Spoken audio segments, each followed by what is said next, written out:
तुम्हाला पण राजभोग आईस्क्रीम असं मलाईदार घरच्या घरी तयार करायचं आहे का? या पद्धतीनं नक्की करा, कारण आपण इथं कमी साहित्यात कमी खर्चात हे राजभोग आईस्क्रीम बाहेर महाग मिळणारं घरच्या घरी तयार केलेलं आहे.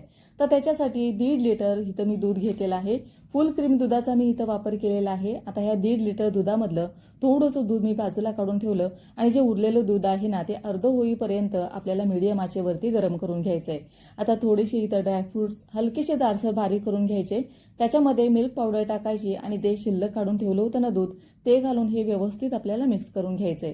दुसरीकडे 2-3 चमचे दूध घेतलं, त्याच्यामध्ये केशरच्या काड्या पण मी या भिजत ठेवलेल्या आहेत. आता ह्याच्यामुळेच राजभोग आईस्क्रीमला छान असा रंग आणि मस्त चव येते.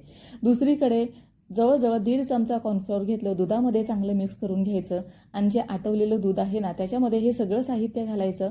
आवडीप्रमाणे साखर घालायची, थोडीशी वेलची पावडर टाकायची आणि मस्त हे दूध आहे ना ते उकळी येईपर्यंत आपल्याला हे गरम करून घ्यायचंय. उकळी आली की गॅस बंद करायचा. थंड झाल्यानंतर मिक्सरमधून आपल्याला हे बारीक करून घ्यायचं आहे. ह्याच्यामुळेच राजभोग आईस्क्रीम आहे ना ते क्रीमी मस्त असं टेस्टी तयार होतं. अजिबात ह्याच्यामध्ये गाठी शिल्लक राहत नाहीत. त्याच्यामुळे मिक्सरमधून तुम्ही आवर्जून हे बारीक करून घ्या. आता एखाद्या भांड्यामध्ये तुम्ही हे सेट करण्यासाठी ठेवा. वरून पेपर व्यवस्थित असा फोल्ड करून घ्यायचा आणि फ्रीजमध्ये जवळजवळ 8 ते 9 तासांसाठी हे तुम्ही थंड व्हायसाठी ठेवा. तर तुम्ही बघू शकता मस्त क्रीमी आपलं राजभोग आईस्क्रीम आणि त्याचबरोबर कुल्फी तयार झालेली आहे. तुम्हाला ही रेसिपी आवडली असेल तर नक्की ट्राय करा. या पद्धतीनं हे राजभोग आईस्क्रीम